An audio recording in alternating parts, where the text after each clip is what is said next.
Hey everyone, welcome back to the channel. In today's video we are talking about time series databases, specialized system designed to store and analyze data points that change over time. If you have ever tracked metrics like CPU usage, readings, or maybe stock prices, you're dealing with the time series databases.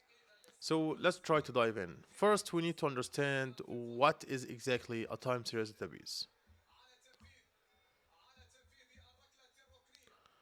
A time series database is optimized for appending new data points in chronicle order. So it will look like something like that, okay?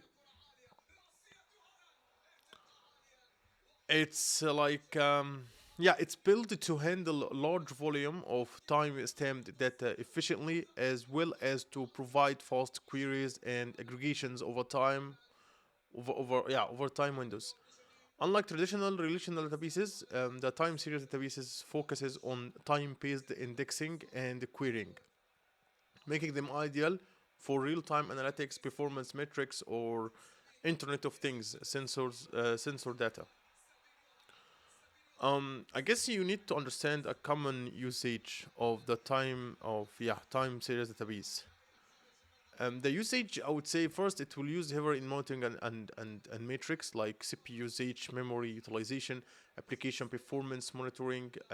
It's basically it's perfect for detecting trends or anomalies over time. It's great as well in sensor data like temperature, humidity, location data collected in real time from devices and sensors. It's great in financial data like stock prices, trades, mark feeds, like high volume data that's incredibly time sensitive. It's great in long and event data like systems, logs, or application events that are time stamped. It's used for like troubleshooting and analytics. These scenarios often produce massive streams of time ordered data that must be stored efficiently and retrieved quickly. Okay, what are the key features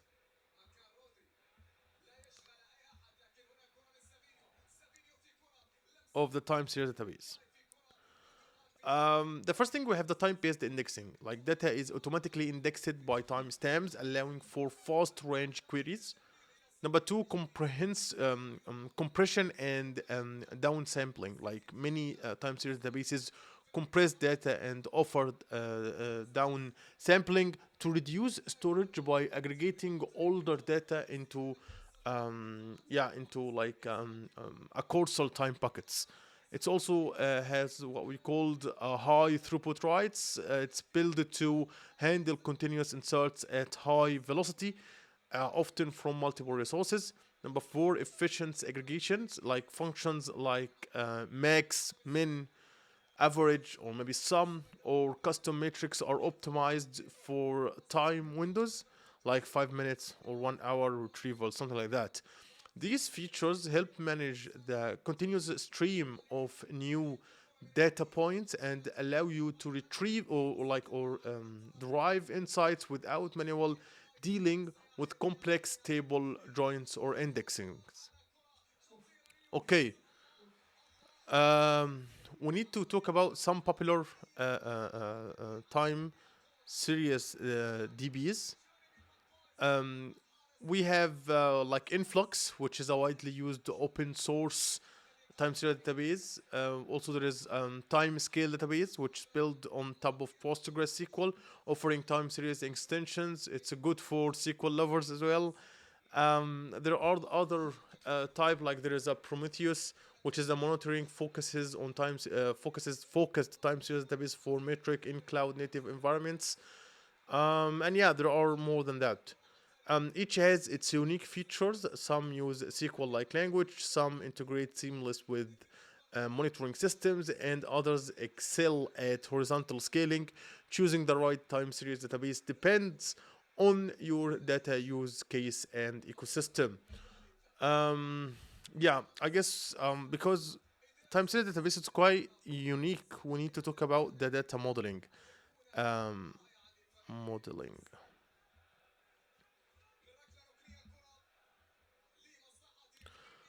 Like when you work with time series database, you typically store measurements like temperature, a timestamp, and fields, the actual data values. You can also include tags like key value pairs that helps categorize or group the data for faster filtering. Also, like you can like add the location, which is like a warehouse A or something like that. This structure allows time series database to query data by time ranged and specific tags with ease. The next thing I guess we need to talk about, which will be it's bad Q, which will be the querying and analytics. So time series databases often provide powerful query language or extension that let you filter by timestamp, group data by intervals, maybe perform aggregate functions like average CPU usage per minute. Maybe you can use join or merge data from multiple measurements. Depends on the time series database by itself that you use. These features help you quickly analyze trends, identify anomalies, and visualize data in real time. Um, I guess we need to talk about scalability and retention. Scalability.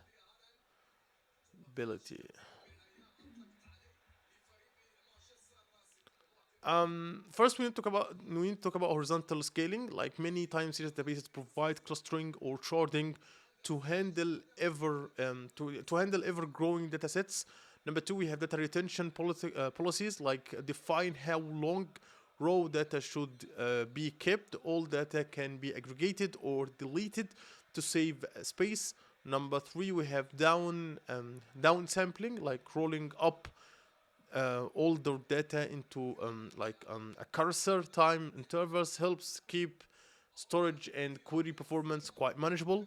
Time series database can grow very quickly, so scaling and controlling storage costs become critical aspect of any time series database deployment.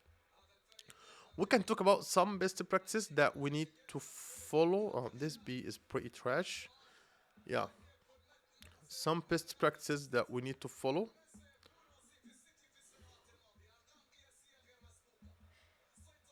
Um, you need to plan your schema and tags, like poor tagging or measurement design can lead to like hotspots or inefficient queries. Number two, use appropriate retention and downsampling, like balance your needs for long-term data versus storage constraints. Number three, you need to leverage indexes and aggregation. Like if your time series database allows indexing on tags or pre-aggregations, configure them for faster queries.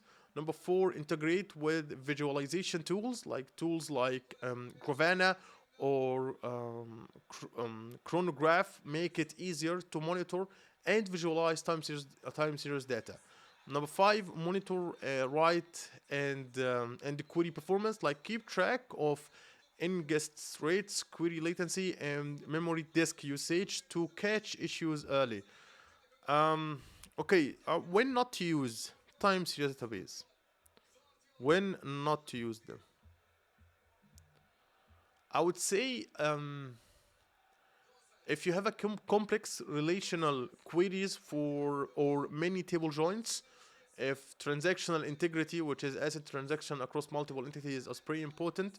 If data with minimal time based properties, so time series database shines for real time database. But if you need a complex relationship, if you need transaction integrity, or you need data with minimal time based properties, then a traditional relational or other NoSQL databases may be more appropriate. Always match your data patterns to the right tool. Okay, let's go with the conclusion.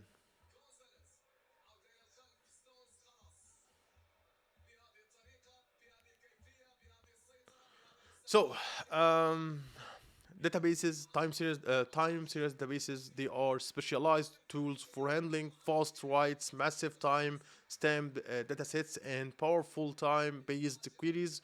all essential in today's data-driven world. If your application involves metric, logs, or IoT, which is Internet of Things data, a time series database might be the perfect fit for you. For that's it for this video, and see you in future videos.